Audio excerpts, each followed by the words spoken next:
E aí, pessoal, tudo bem? Hoje nós vamos falar sobre as antiderivadas. Nas últimas aulas nós aprendemos algumas regras de derivação, como descobrir as funções derivadas de outras funções, né? Estudamos bastante essa parte do processo de derivação, mas hoje nós vamos pensar nesse problema de maneira, né, ao contrário. Hoje eu quero descobrir funções cuja derivada são aquela função que eu conheço, tá bom? Então, o que eu não conheço no momento são funções que dão origem àquela função derivada. E nós vamos aplicar essa ideia das antiderivadas aos problemas da área da cinemática, lá da física, tá certo? Então, o movimento retilíneo é um dos nossos focos de hoje. Belezinha? Então, vamos lá, sem mais delongas, para a nossa aula de hoje. Então, pessoal, antiderivada. Então, partindo direto para a definição, uma função f, no caso um f maiúsculo, que eu estou chamando aqui de um f maiúsculo, é a antiderivada de uma outra função f se eu faço a derivada de f maiúsculo e me retorna a função f de x. Tá? Então, diferente daqueles problemas lá com as regras de derivação, né, descobrindo a derivada de funções, aqui eu tenho uma função f de x, que eu já conheço, e o que eu quero é uma função desconhecida, que, ao derivá-la, me retorna essa função f que eu conheço, tá bom? Para todo o x aí num dado intervalo. Tá? Então essa é a ideia da antiderivada, uma função que a princípio eu não conheço, que ao derivá-la me retorna uma função que eu conheço. Então, acho que um exemplo deve deixar as coisas um pouco mais claras, então vamos ver como exemplo aí uma função que eu quase nunca uso em nenhuma aula, em exemplo algum, que é a função f de x igual a x ao quadrado. Então imagine que essa aqui é a função que você conhece, é a função que você quer descobrir qual é a sua função antiderivada, ou seja, uma função que eu, ao derivar, retorna o valor, ou retorna a função, perdão, x ao quadrado. Tá certo? Então, essa é a ideia da nossa antiderivada. E aí, como é que a gente faz para encontrar essa função antiderivada? Infelizmente, não há uma receita de bolo, por assim dizer. É um serviço meio que de adivinhação. Então, eu tenho que meio que chutar funções que, ao derivar, me retornem aí o x ao quadrado. Então, pode não parecer a coisa mais rigorosa do mundo, mas é assim que é. E como nós conhecemos aquelas muitas regras de derivação, nós meio que temos um guia para esses chutes. Eles não são completamente aleatórios, tá? Então, com o passar do tempo e com o desenvolvimento desse estudo do cálculo diferencial das derivadas, esses chutes foram se tornando cada vez mais certeiros, cada vez mais eficientes. Então, ó, eu sei, por exemplo, que existe uma regra de derivação que é o seguinte: se eu tenho uma função aí, f de x, que é um x elevado a n, onde esse n é qualquer número, a derivada f' de x, eu sei que acontece o quê? O n vem aqui para baixo, o x se mantém, e aqui no expoente aparece um n-1. Então, se eu conheço essa regra de derivação, isso aí me ajuda na hora de eu tentar chutar qual é a antiderivada dessa função aqui. Por quê? Eu quero uma função, quando eu derivar, sobre um 2 aqui em cima. Então, o meu n-1 tem que ficar igual a 2. Entendeu a ideia?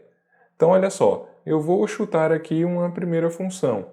Eu vou mudar a cor aqui, eu vou chutar a função x ao cubo. E esse chute, perceba que ele não é totalmente cego, né? Eu vou dizer que a minha função f maiúsculo teste, né? A função f de x é a função x ao cubo. Por que eu escolhi esse valor? Ou essa função, perdão. Porque eu sei o que acontece quando eu derivar isso aqui. Eu sei o que acontece quando eu fizer o F', o F maiúsculo, linha de x. O 3 vem para cá, o x se mantém, e aqui fica um 3 menos 1. Então, a derivada da função x ao cubo não é a função 3x ao quadrado? É. Então, veja só, eu errei o meu primeiro chute. Eu errei porque a derivada de x ao cubo não é x ao quadrado. Então, eu ainda não atingi o objetivo. Porém, eu cheguei perto, porque eu já tenho um x ao quadrado aparecendo aqui. Então, eu preciso modificar o meu chute inicial para essa antiderivada de modo a fazer com que esse 3 aqui desapareça. Eu não quero que esse 3 fique aí. Eu quero somente o x ao quadrado. Então, como é que eu posso fazer para desaparecer com esse 3? Eu vou fazer um novo chute, uma nova f de x agora, onde eu vou garantir que esse 3 desapareça, não faça parte da solução. Então, como é que eu vou fazer isso? O meu novo chute, que eu tinha começado com x ao cubo, lembra? Eu vou fazer x ao cubo dividido por 3. E qual será a derivada dessa função aí? Qual será f' de x?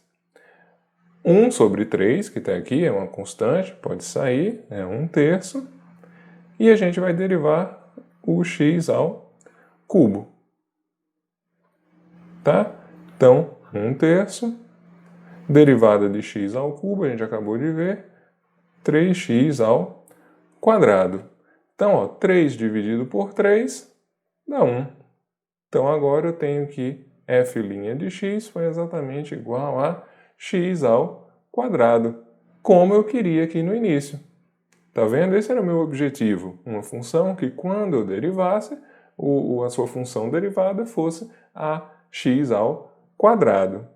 Tá? Então, essa aqui e aí, atenção, eu vou dizer que essa aqui é a antiderivada dessa função. Se eu disser isso, eu não estarei sendo rigorosamente correto, tá? Ainda falta um pequeno detalhe. Veja só, e bastante atenção aqui. Se eu fizer a derivada dessa função, x ao cubo sobre 3, a resposta é x ao quadrado. Mas e se eu fizesse a derivada da função, digamos, deixa eu mudar a cor aqui mais uma vez, se eu fizesse a derivada da função f de x igual a x ao cubo sobre 3 mais 1. Qual seria, então, essa derivada aqui? É a derivada de x ao cubo sobre 3 mais derivada de 1. F' de x aqui seria a derivada dessa porção, a gente acabou de calcular, x ao quadrado. E qual é a derivada de 1? É 0. Então, x ao quadrado mais 0, f' de x igual a x ao quadrado. Então, veja só, essa função aqui, ela também atende a esse requisito, ela também, ao ser derivada, fornece x ao quadrado. Então, essa aqui também é uma antiderivada de x ao quadrado. Está compreendido aí? Então, somente a função x ao cubo sobre 3 é apenas uma das possíveis respostas para a pergunta qual é ou quais são as antiderivadas da função f de x igual a x ao quadrado. Tá certo? Então, vamos dar uma olhada aí nessa solução, ou nessas soluções, lá no GeoGebra. Vamos lá. Então, pessoal, aí no gráfico o que vocês estão vendo é a função 1/3 de x ao cubo, x ao cubo sobre 3, que nós acabamos de ver é uma antiderivada da função f de x igual a x ao quadrado. A gente pode verificar isso, né? Pode verificar que realmente essa função é uma antiderivada, uma função que ao derivar retorna x ao quadrado, né? Observando, por exemplo, isso aqui. Então, o que é que eu vou fazer? Vou marcar um ponto nessa curva, na x ao cubo sobre 3, e também a tangente da função nessa curva. No caso, aquela reta tangente. Estão vendo? Ó? Então, aqui eu tenho a reta tangente a esse pontinho da x ao cubo sobre 3. E o que nós vamos fazer é avançar nesse ponto aqui e registrar a inclinação dessa reta em cada ponto. No caso, de x igual a menos 2,2 até x igual a 2,2. Então, esse ponto vai passear por essa curva e um segundo ponto vai registrar os valores da inclinação dessa reta em vermelho aí, tá certo? Então, no gráfico vai sendo registrado exatamente essa inclinação, que seria, né, o cálculo da derivada da função x ao cubo sobre 3. Então, olha aí, inclinação da reta em cada ponto. Não lembra uma função? Não lembra, por exemplo, a nossa função f de x igual a x ao quadrado, a parábola? Tá? Então, é isso que está indicando esse gráfico aí. Quando eu calculo a inclinação da reta em cada pontinho aqui dessa curva, o que me retorna é a f de x igual a x ao quadrado. Então, x ao cubo sobre 3 é, de fato, a antiderivada dessa função. Tá bom? Então, no entanto, acabamos de ver também que essa não é a única solução. Existem outras soluções que fornecem a mesma resposta. Então, vamos visitar algumas delas. Então, pessoal, eu coloquei aqui no gráfico também outras funções que vão apresentar a mesma resposta, vão ter a mesma derivada, que é a função f de x igual a x ao quadrado. Então, seria elas, aqui de laranjinha, por exemplo, x ao cubo sobre 3 mais 1. Por que a derivada é x ao quadrado? Porque a derivada de 1 aqui é zero. Então, a derivada dessa porção fornece x ao quadrado. Aqui em rosa você tem x ao cubo sobre 3 mais 2. Mesma coisa, a derivada de 2 aqui é zero. Então, a derivada dessa função, x ao quadrado. X ao cubo sobre 3 menos 1, aqui em roxo. X ao cubo sobre 3 menos 2, aqui em preto. Todas essas funções retornam como sua derivada x ao quadrado. Então, cada uma dessas funções aí é também solução do problema. É um chute correto para o problema apresentado. E isso vale para qualquer número. 1, 2, menos 1, menos 2, 3, menos 3, mais 1 meio, menos 1 meio, você escolhe qualquer número, um valor constante, um valor fixo que você coloca aí, terá uma derivada igual a zero. Então não vai interferir na solução. Todas essas são soluções possíveis para a pergunta, né? Qual é a antiderivada da função f de x igual a x ao quadrado. Compreendido até aí? Tranquilinho? Então a gente pode ainda reforçar um pouco isso se colocar aí a reta tangente em diferentes pontos. Então olha só, eu marquei alguns pontos aí, o ponto x igual a 1 e os valores de f de x para, né, cada uma dessas funções. E para cada um desses pontos a gente pode escrever, né, a reta tangente.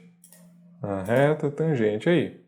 Então veja que elas são bem parecidas, né? Elas estão apenas deslocadas alguma unidade para cima ou para baixo, tá? E para esse ponto aí, a inclinação de cada uma dessas retas, e a inclinação é o valor da derivada, é absolutamente o mesmo, tá? Nesse ponto, a derivada vale 1 para todas essas funções aí. Então, todas elas são antiderivadas da função f de x igual a x ao quadrado. Então, na verdade, gente, o que a gente vai escrever como a antiderivada é uma solução geral, né, para todas essas respostas. E isso a gente vai ver novamente lá na apresentação. Então, aqui está apresentado esse teorema que diz o seguinte: se f é uma antiderivada de uma função f minúscula em um dado intervalo, a antiderivada mais geral para f é essa construção aqui. É a f de x, a sua antiderivada, digamos, inicial, nosso chute inicial, mais uma constante, mais um número, qualquer que seja esse número. Por quê? Porque se eu fizer a derivada disso aqui, né, se a gente pegar a derivada disso aqui, o resultado é a f' de x mais 0, porque a derivada aqui da constante, de um valor constante, é igual a 0. Então, a forma mais geral de escrever é um f de x mais essa constante c, o f maiúsculo mais c, tá joia? E essa constante ela é arbitrária, ou seja, realmente pode ser qualquer número, tá joia? Então, vamos lá, alguns exemplos, né? Se eu tenho uma função f de x igual ao seno de x, qual é a sua antiderivada? Quem é a f de x? Né? Quem é a antiderivada do seno de x? Eu sei lá das regras de derivação, né? Nós tivemos uma aula sobre isso. Eu sei que a derivada do seno, né? No caso, a derivada do seno, f' de x, é o cosseno de x. Sei que se eu tenho aqui um g de x, que é o cosseno de x, deixar aqui entre parênteses, a derivada do cosseno vale menos o seno de x. Então, opa, eu tenho uma pista aí. A derivada do cosseno é menos o seno. Mas eu quero uma função cuja derivada retorne o seno, né, o valor positivo da função seno. Então, o que é que eu vou fazer? Eu vou escolher como antiderivada uma função h de x que seja igual a menos o cosseno de x. Porque se eu fizer h' de x, isso vai ser menos a derivada do cosseno de x. Tá certo? Então, isso aqui vai ser menos o seno de x, que no fim das contas, nos finalmente, é o seno de x positivo. No entanto, essa não é a resposta completa. Por quê? Porque se essa é uma f é uma antiderivada, a solução mais geral seria a função, vou colocar em outra cor, seria a função, digamos, h de x, que seria a menos cosseno de x mais uma constante arbitrária, uma constante c, tá? Porque a derivada do menos cosseno será a função seno, porém a derivada de c é zero, então qualquer número que eu colocar ali está valendo, fornece uma resposta aceitável, tá? Então, a antiderivada, a forma mais geral para a antiderivada do seno, seria isso aqui. E para a função f de x igual a 1 sobre x. Então, para essa função, eu quero uma função que, ao derivar, retorne isso aí, tá? Então, se vocês lembram das nossas últimas aulas, há uma função que cumpre esse requisito, né? Que é a função logaritmo natural, né? O ln de x. A derivada do ln, do logaritmo natural, é a função 1 sobre x. No entanto, aqui cabe um detalhe, tá? Essa função 1 sobre x, ela tem como domínio o conjunto dos números reais menos o zero. Apenas o zero não entra aqui. Então, se eu disser que a antiderivada dessa função, né, a f maiúsculo de x, é o ln de x, eu estarei dando apenas metade da resposta. Por quê? Porque o ln de x, ele tem como domínio apenas os valores positivos, valores acima de zero, maiores ou iguais, maiores do que zero, tá? Então, aí nós temos um probleminha, porque eu também quero que valores negativos entrem aí na antiderivada. Então, a resposta mais ainda completa para essa pergunta, para a antiderivada de 1 sobre x, aí eu teria que fazer isso aqui, eu teria que colocar o ln do módulo de x. E aí as funções teriam o mesmo domínio, tá? 1 sobre x e a ln do módulo de x. No entanto, para eu ainda, né, completar a minha resposta de fato, essa antiderivada é o ln do módulo de x mais uma constante arbitrária, uma constante c qualquer, tá? Então essa aí é a antiderivada para a função 1 sobre x. Tá aí. Tá? Então esse conceito das antiderivadas, ele será bastante útil para um problema, né, da área da física, mas se você cursa química, você também paga disciplinas lá na física, no departamento de física da sua universidade, e nós vamos abordar esse problema aí, o problema da cinemática, né, a descrição do movimento dos corpos. Então, nós vamos começar com um problema, né, onde você tem um veículo, por exemplo, que está realizando um movimento retilíneo, um movimento em uma única direção. Vamos nos preocupar apenas com o eixo x. Então, esse veículo, num tempo inicial, né, está aqui marcadinho, num tempo inicial, ele apresenta uma velocidade no tempo inicial, uma posição nesse tempo inicial. E eventualmente esse veículo se movimenta de modo que num tempo final, posterior ao tempo inicial, ele tem uma posição final e uma velocidade final, tá? Então, olha, a única restrição aqui no nosso problema é que nós vamos dizer que esse veículo está submetido a uma aceleração constante. A aceleração não muda com o tempo.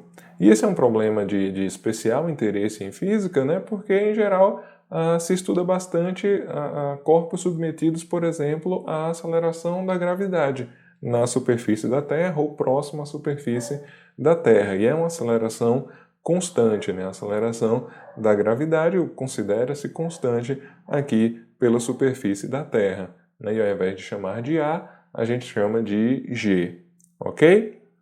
Então, a gente viu anteriormente também que a aceleração, essa grandeza conhecida como aceleração, ela é a variação, a derivada da velocidade em relação ao tempo.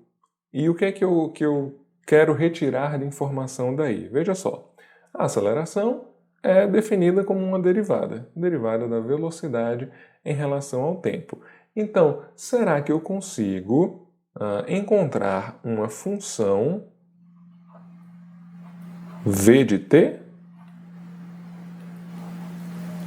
Será que eu consigo, a partir daqui, extrair uma função que me indique a velocidade desse veículo com o passar do tempo, uma descrição da velocidade com o passar do tempo?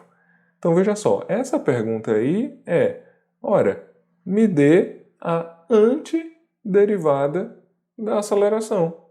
É isso que eu quero. Tá? Então, eu estou atrás de uma função v que, ao ser derivada, retorne a aceleração. Como resultado, seja a nossa aceleração. Então, essa aí é uma pergunta que está diretamente envolvida com esse tópico. É uma antiderivada. Tá?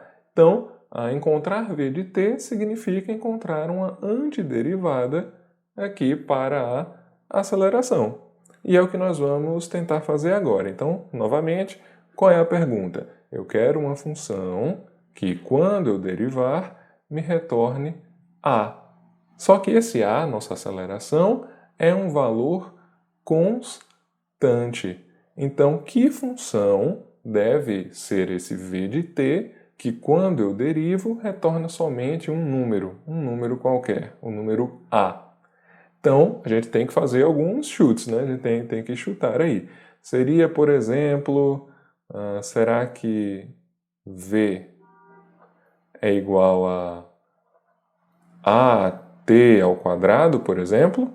Vamos ver. A derivada, o v', o dv dt, seria a, é um número, sai da derivada, e eu teria a derivada de t ao quadrado. Então, v' seria igual a... qual é a derivada de t ao quadrado? 2 t. Então, o v' seria aqui 2 vezes a vezes t. Então, não deu certo, né? A nossa derivada, 2at, é diferente de a. Então, não é essa aí, tá? Então, essa aqui está errada. Não é essa função aqui. Vou chutar outra. Vou tentar agora a função, já que o t ao quadrado não deu certo, vou baixar uma ordem aí nessa potência. Eu vou dizer que a minha função velocidade é a vezes t. Então, qual é a derivada? Quem é o dv dt? O v' vai ser a, que sai da derivada, e... Opa, perdão, deixa eu apagar isso aqui. A derivada de t. A derivada de t vai ser 1. Então, v' é igual a. Tá certo? Então, nesse caso, escolhendo a função a vezes t e fazendo a sua derivada, claro, em relação ao tempo, eu tenho que o v' é a t', né? A derivada de t. Esse t' aqui, só para esclarecer, gente, acaba sendo um dt, tá certo? Isso aqui dá 1. Então, o nosso v' foi igual a e é uma antiderivada, tá certo? Então, o nosso at é uma antiderivada da aceleração. No entanto, não é a única resposta. Então, isso não é suficiente. Esse v igual a t, eu tenho que adicionar ainda aqui uma constante arbitrária, que seria qualquer número. Então, se eu fizer aqui o dv dt é igual a derivada de at dt mais a derivada de c dt, onde isso aqui dá zero. Então, dv dt, o a ele sai daqui, dt, isso é simplesmente a, tá certo? Então, essa função aqui atende os requisitos. Aí, o que acontece? Como é que eu defino unicamente essa constante aí? Que ela é um número arbitrário, eu posso escolher. Então, eu vou, de fato, fazer uma escolha. Qual vai ser a minha escolha? Eu vou dizer que num tempo t0, um tempo inicial, tempo 0 segundo, quando a gente começa aí a nossa contagem, então isso aí é uma condição que eu estou incluindo, né? Quando t for igual ao tempo 0, 0 segundos, eu quero que a minha velocidade seja chamada de velocidade inicial ou velocidade no tempo t0. Então, isso aí coloca uma restrição, né? Então, ó, v é igual a vezes 0, que é o tempo t0. Então, a vezes 0 mais c. Nesse caso, nessa situação, a vezes 0 é 0, v é igual a c. Porém, como eu disse, eu estou impondo que no tempo inicial, t0, a minha velocidade seja igual a essa velocidade inicial, o v0.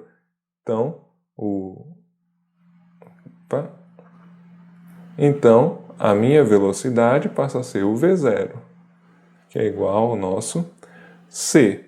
Tá certo? Então, eu estou dizendo que essa constante arbitrária, que eu posso escolher, é um número qualquer, vai ser definida como a velocidade inicial.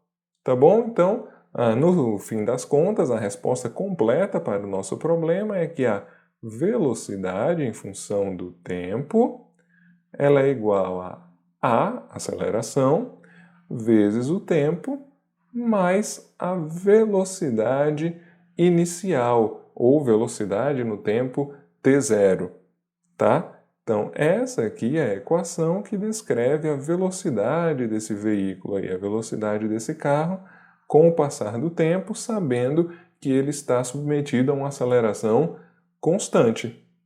Tá? Então isso aí é um trabalho que envolve a antiderivada.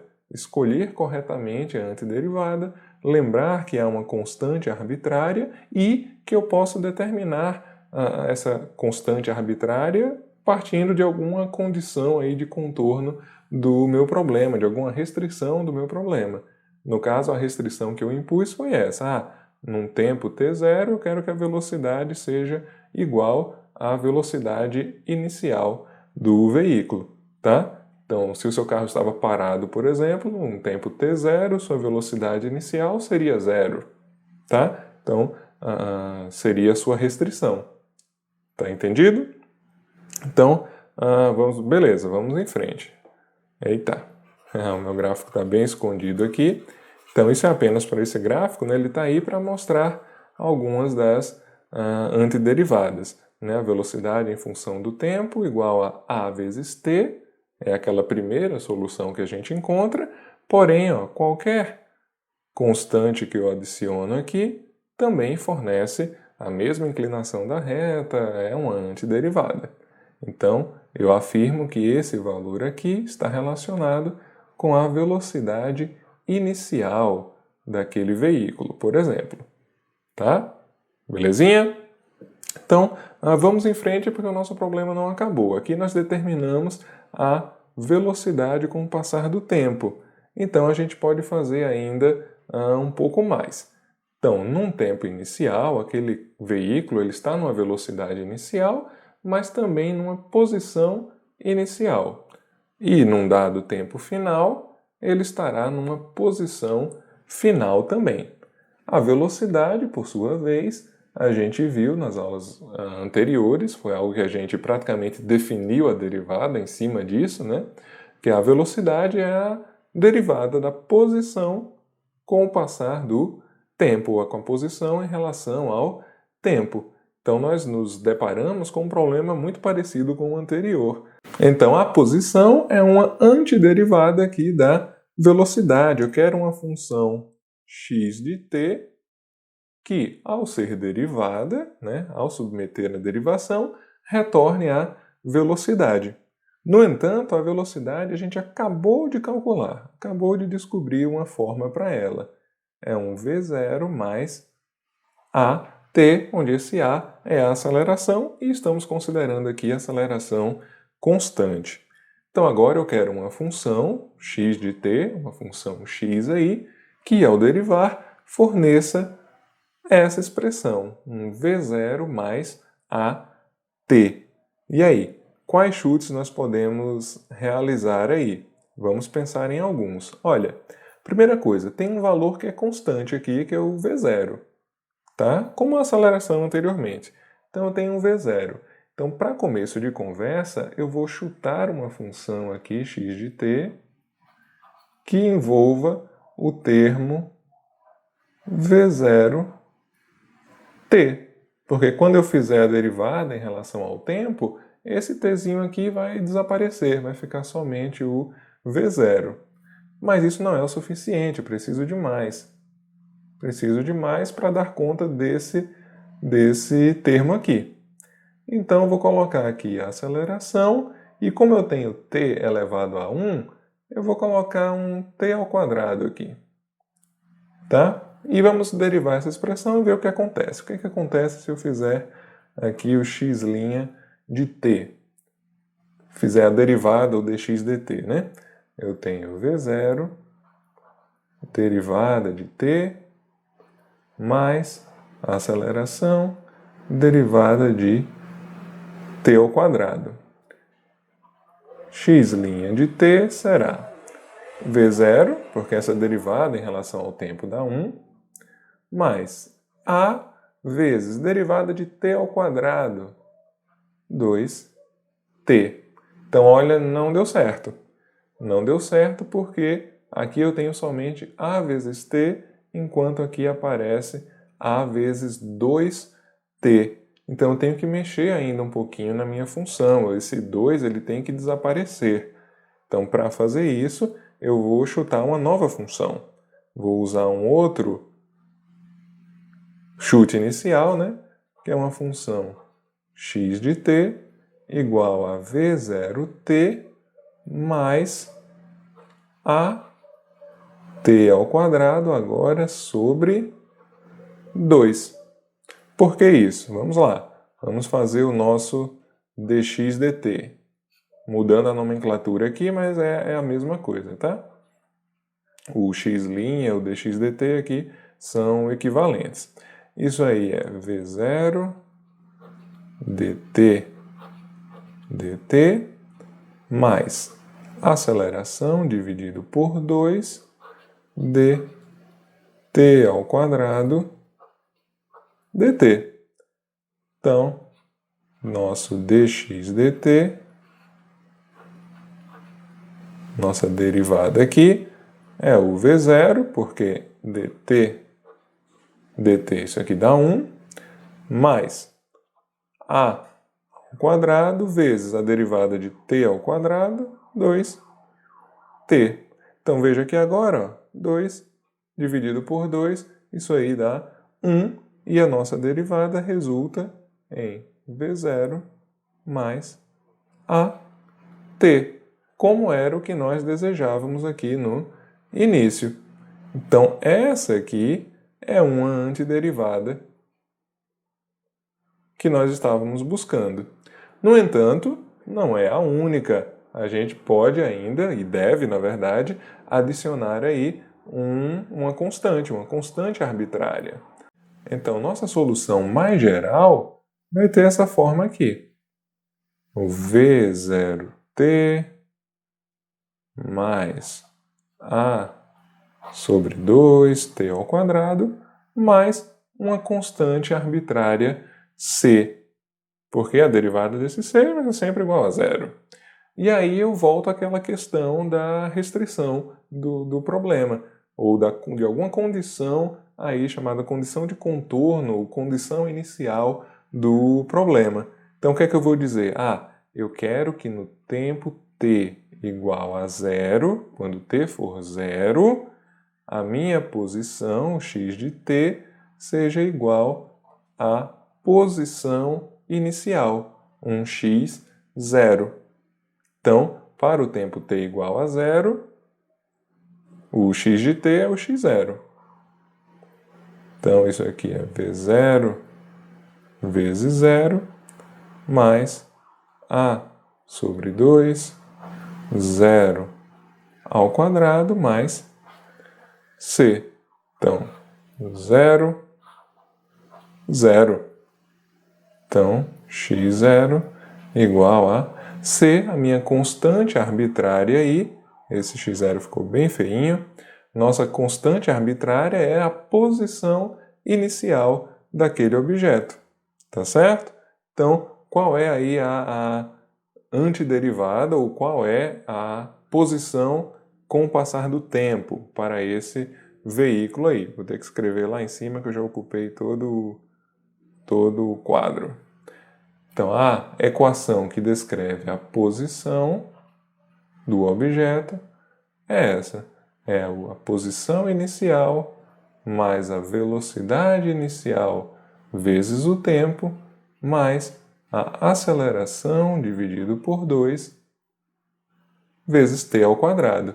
Tá? Então, essa equação aí descreve o movimento em uma dimensão, né? O movimento apenas em um eixo de um objeto submetido a uma aceleração constante. Então, se você conhece a velocidade inicial e a posição inicial do objeto, você é capaz de determinar o seu comportamento no futuro, tá? O seu movimento no futuro.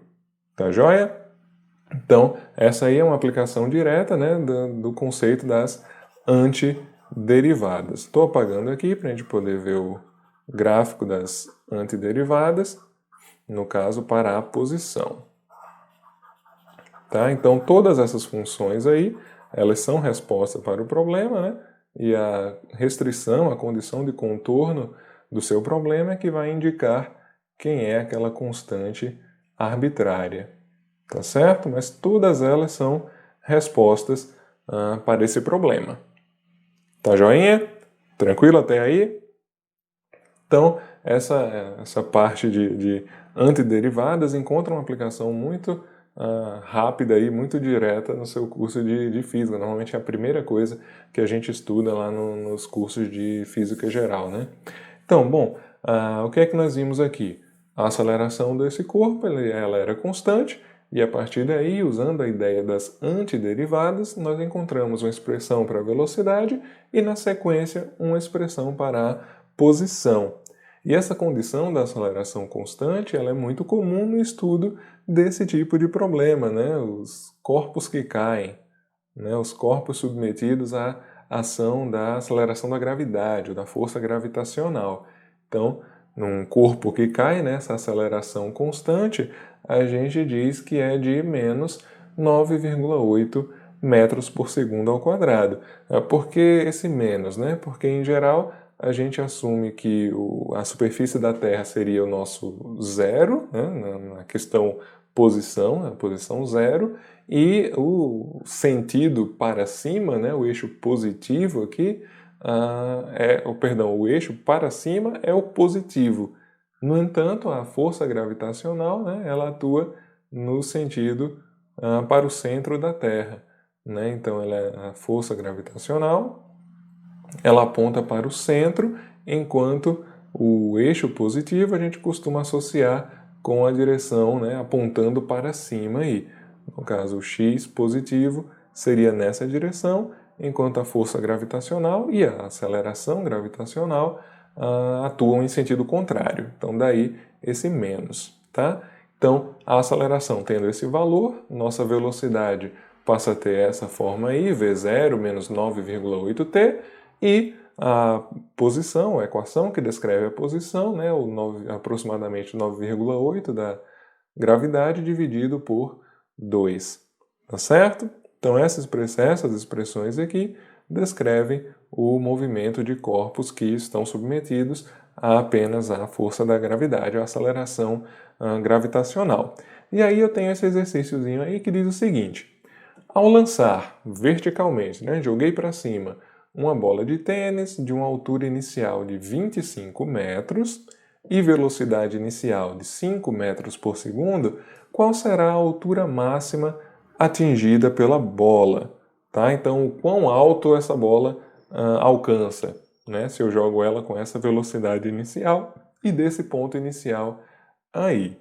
Bom, a altura máxima, né, um ponto onde a bolinha nem está subindo mais, nem está descendo, né, ela é um ponto no qual, digamos, essa bolinha para, né, ela estava no movimento ascendente, parou para poder cair, tá? Então esse é um momento, se a bolinha está parada ali, é um momento no qual a sua velocidade é igual a zero. Então eu posso usar, por exemplo, essa expressão aqui para determinar essa altura máxima. E como é que eu vou fazer isso? A primeira coisa, eu vou descobrir o tempo que leva para essa bolinha chegar nessa altura, tá? Então eu vou usar aquela expressão, né? A velocidade ali é zero, a velocidade inicial, o v0, foi de 5 metros por segundo, menos 9,8 vezes o tempo que leva para isso acontecer, tá? Então esse 9,8, a propósito, esqueci da unidade aqui, é metros por segundo ao quadrado, tá? Então vamos lá, os 5 metros por segundo pode vir para cá, menos 5 metros por segundo, igual a menos 9,8 metros por segundo ao quadrado, vezes o tempo. Passo para cá. Metros por segundo ao quadrado. Isso aí é o tempo que leva para a bolinha chegar nessa altura máxima, tá? Então, se a gente fizer essa continha aí, menos 5 metros por segundo dividido por menos 9,8 metros por segundo ao quadrado, nós chegamos no seguinte resultado, que é aproximadamente 0,5 segundos.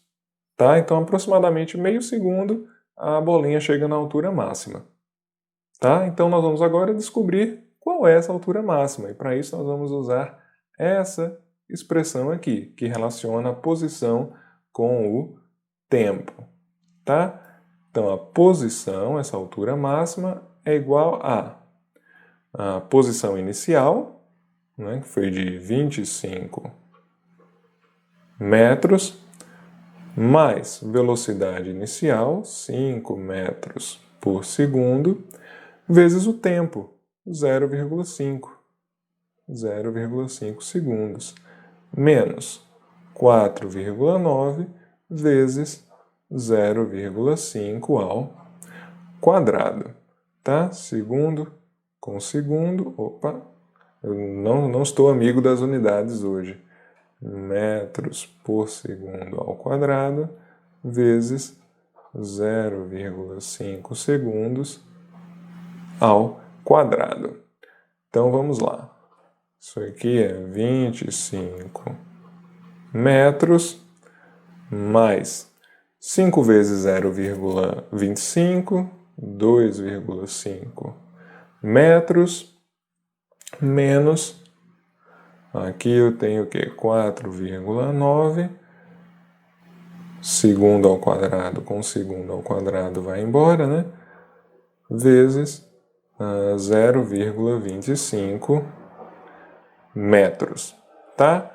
Então, finalmente, isso aqui nos dá 25 metros mais 2,5 metros menos, vou puxar a minha colinha aqui, 1,22 metros.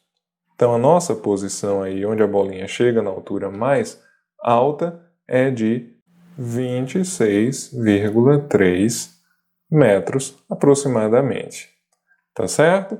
Então, usando o conhecimento aí das antiderivadas, nós podemos encontrar essas expressões, que são importantíssimas lá na física, que descrevem o comportamento, o movimento de corpos submetidos a uma aceleração constante. Tá joia? Beleza, então, apenas também para ilustrar, né, esse nosso corpo que cai aí, ele segue esse gráfico aí, né? A posição inicial de 25 metros, sobe aqui até o 26,3 metros aproximadamente e aí começa a cair, né? Então veja que essa curva aqui, esse gráfico, é basicamente o de uma parábola, né? Uma parábola, no caso, com a concavidade para baixo, porque tem um negativo aqui no termo acompanhando o t ao quadrado. E por ter esse t ao quadrado, há essa aparência aí de uma parábola. Tá certo? Então, era isso sobre antiderivadas. Eu espero que ao ouvir sobre elas, ao aprender sobre elas, você já imagine para onde o futuro nos leva, né? Qual é o tópico que nós vamos iniciar na próxima aula, que tem tudo a ver com essas antiderivadas. E é isso. Dúvidas, comentários, sempre deixando aqui na seção de comentários. E é isso. Até uma próxima aula. Bons estudos!